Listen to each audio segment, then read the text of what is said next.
UGC net दिसंबर 2024 का information bulletin release कर दिया गया है। पूरे बुलेटिन की सारी महत्वपूर्ण बातें बिंदुवार एक वीडियो में उपलब्ध कराने वाला हूं। छोटी सी वीडियो, सारी जानकारी मिलेंगी, कोई जानकारी नहीं छूटेगी।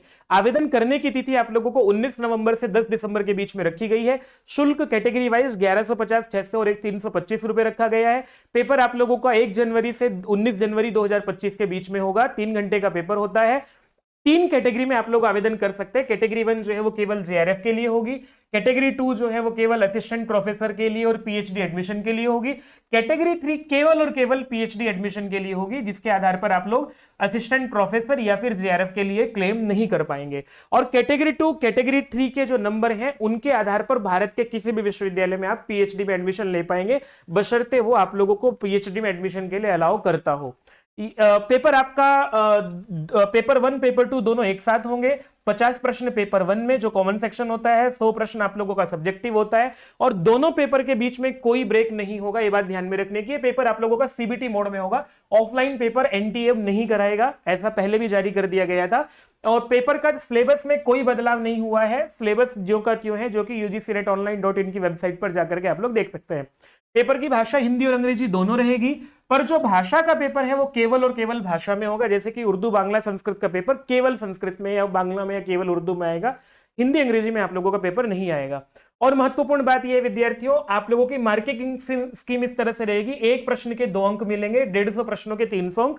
नेगेटिव मार्किंग नहीं होती है। आप लोगों को यहां से एक नया नियम मैं विद्यार्थियों बता देता हूं कि यदि आप लोगों को अतिरिक्त अंक चाहिए तो कोई भी प्रश्न खाली मत छोड़ करके आइएगा, क्योंकि ड्रॉप हुए प्रश्न के अंक तभी मिलेंगे आप लोगों को। If a question is found to incorrect और question is dropped, then 2 marks will be awarded to only those candidates who have attempted the question. अगर आप लोग प्रश्न अटेम्प्ट नहीं करके आएंगे तो आप लोगों को अंक नहीं मिलेंगे। ये बहुत महत्वपूर्ण बात होती है। दूसरी बात विद्यार्थियों, क्वालिफाइंग एलिजिबिलिटी की मैं बात करूं, पोस्ट ग्रेजुएशन जिसने कंप्लीट कर लिया है 55% अंकों के साथ आवेदन कर सकते हैं। परंतु ये सामान्य विद्यार्थियों के लिए नियम है जो सेंट्रल के द्वारा निर्गत प्रमाण पत्र के आधार पर ओबीसी, एससी, एसटी हैं, वो 55 की जगह 50% होने पर भी आवेदन कर सकते हैं। पोस्ट ग्रेजुएशन में 50% अंक है तो भी आप लोग आवेदन कर सकते हैं। और जो विद्यार्थी परस्यूइंग है, अभी मास्टर्स अपना कंप्लीट नहीं हुआ है, अगर फाइनल ईयर में है, ये बात ध्यान में रखना, यहां विशेष रूप से लिखा गया है कि फाइनल ईयर में है तभी आवेदन कर पाएंगे। फाइनल ईयर में नहीं है तो आप लोग फर्स्ट ईयर में आवेदन नहीं कर सकते हैं। फाइनल ईयर में होने पर आवेदन कर सकते हैं, बशर्ते शर्त यह है कि आप लोगों को 55% अंक जो है जब आपका पोस्ट ग्रेजुएशन कंप्लीट हो जाएगा तो लाने पड़ेंगे। और उसके लिए अधिकतम सीमा आप लोगों को 2 वर्षों की रखी गई है। परंतु अगर आप लोग परस्यूइंग हैं और पीएचडी में एडमिशन चाहते हैं केवल, तो पीएचडी में एडमिशन के लिए आप लोगों को 1 वर्ष के अंदर अंदर अपना पोस्ट ग्रेजुएशन कंप्लीट करना होगा।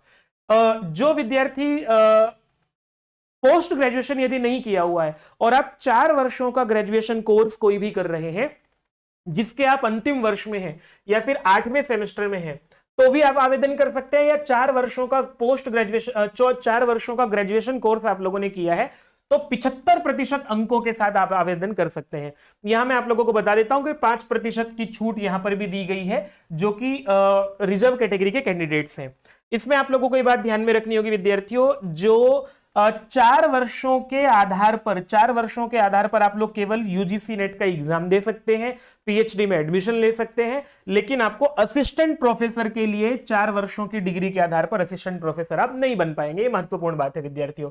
पर अगर आप परस्यूइंग है, 4 वर्ष वाला ग्रेजुएशन कोर्स कंप्लीट नहीं हुआ है, फाइनल ईयर में है, ये तो फाइनल सेमेस्टर या फाइनल ईयर में है, तो भी आप आवेदन कर सकते हैं, लेकिन आप लोगों को 2 वर्षों के अंदर अंदर अपना ग्रेजुएशन कोर्स कंप्लीट करना होगा। ये बात ध्यान में रखनी होगी। पर ग्रेजुएशन वालों के लिए एक बहुत महत्वपूर्ण बात यह है विद्यार्थियों, जो कि एक विशेष नियम हो जाता है। नियम यह है कि अगर आप लोग 4 वर्षों का ग्रेजुएशन कोर्स कर रहे हैं तो आप किसी भी विषय में पीएचडी कर सकते हैं, यह बाध्यता नहीं रखी गई है। जबकि पोस्ट ग्रेजुएशन करने वाले के लिए बाध्यता है कि उसी विषय में पीएचडी करेगा जिस विषय में पोस्ट ग्रेजुएशन है, पर 4 वर्षों वाले के लिए यह बाध्यता नहीं है। यह महत्वपूर्ण बात है।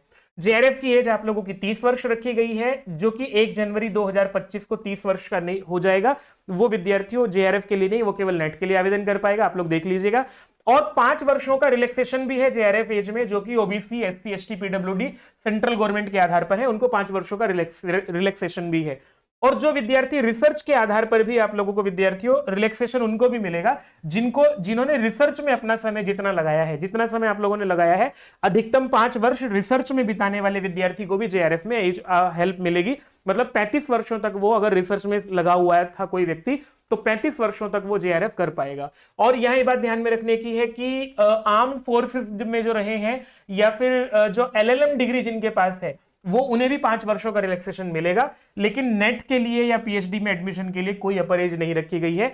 जूनियर रिसर्च फेलोशिप के लिए आप लोगों को बता देता हूं मैं, जिस दिन से आपका जेआरएफ का रिजल्ट आ जाता है, जेआरएफ का सर्टिफिकेट आ जाता है, उस दिन से 3 वर्षों के अंदर अंदर आप लोगों को किसी विश्वविद्यालय में पीएचडी में एडमिशन लेना होगा, नहीं तो आप लोगों को फेलोशिप नहीं मिलेगी।